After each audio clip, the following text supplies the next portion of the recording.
Bon, comme promis, on va évoquer une nouvelle fois, parce qu'on parle beaucoup de l'OM en ce moment, mais on va évoquer une nouvelle fois cet Olympique de Marseille, et plus précisément l'Olympique de Marseille de Jean-Louis Gasset, qui continue de marcher sur l'eau. Cinquième victoire consécutive dimanche soir contre Nantes, 2-0. Elton, ce qui est peut-être différent des premiers matchs sous l'ère Jean-Louis Gasset, c'est que cette fois, l'OM a été mis en difficulté sur la durée dans un match, notamment en seconde période. C'est peut-être ça qui est intéressant quand on analyse la victoire de l'OM de dimanche soir. C'est une victoire sans éclat, c'est une victoire qui n'a pas été réalisée avec la manière, c'est une victoire qui a été poussive, mais c'est une victoire. Et pour moi, c'est quand même la principale information du côté de l'Olympique de Marseille parce que c'est un match qui est compliqué, parce que c'est un match entre deux tours de Coupe d'Europe, à savoir le match aller face à Villarreal et donc le match retour. On sait très bien que ça enchaîne énormément. On est sur là, on attaque la dernière semaine avant la trêve internationale. Donc, autant dire que les organismes commencent à tirer, commencent à être fatigués. L'Olympique de Marseille affronte un candidat déclaré au maintien, Nantes. Bon, même si j'ai pas compris la compo nantaise, donc il fallait impérativement gagner sans la manière. Et je pense que l'Olympique de Marseille a répondu présent.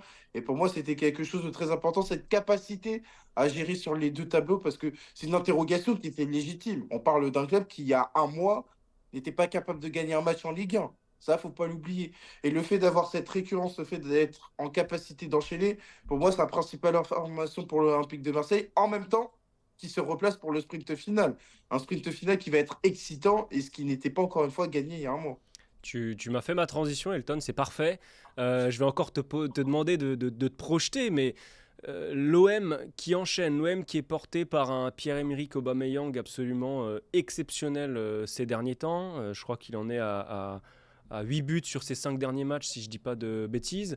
Est-ce que cet OM-là, par rapport aussi à la concurrence, file tout droit vers une qualification en Ligue des Champions, ou est-ce qu'il faut se calmer un petit peu en sachant qu'il y a aussi des grosses confrontations qui arrivent? Aujourd'hui, il y a quand même l'idée de se dire carpe diem pour l'Olympique de Marseille, à savoir que c'est bien d'être replacé dans la perspective du sprint final. Il ne faut pas oublier qu'il y a un calendrier difficile qui arrive. L'OM a réussi à capitaliser sur un calendrier qui était abordable au cœur du mois de février. Bon, les gens diront, ça reste un championnat et il faut prendre les points, mais toujours est-il que l'Olympique de Marseille l'a fait. Maintenant, vont arriver les fameux matchs à 6 points. Et même au-delà des matchs à 6 points, il y a un classique qui va arriver à l'occasion du prochain match au Vélodrome. Donc tout ça va faire que l'Olympique de Marseille va être attendu sur cette capacité à être performant et à battre des concurrents directs. Tu vas recevoir notamment le l'OGC Nice. Donc autant dire que ça va être compliqué. Et moi, je me dis qu'avec l'engouement qui est généré du côté de l'Olympique de Marseille, de toute façon, c'est toujours pile ou face avec ce club. C'est-à-dire qu'il peut y avoir une sinistrose, qu'il peut y avoir ambiance déprime, comme il peut y avoir une ambiance euphorique qui peut te porter très très loin.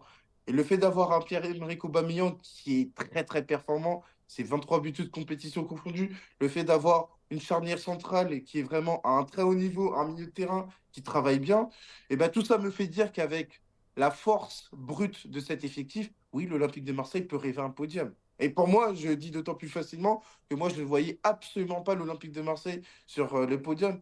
Et la réalité, c'est que aujourd'hui, ils ont profité de circonstances très favorables, à savoir la chute de Nice qui est en déliquescence totale, Monaco qui a patiné pendant très longtemps, bon, même si il commence à enchaîner avec 2 victoires sur les 3 derniers matchs.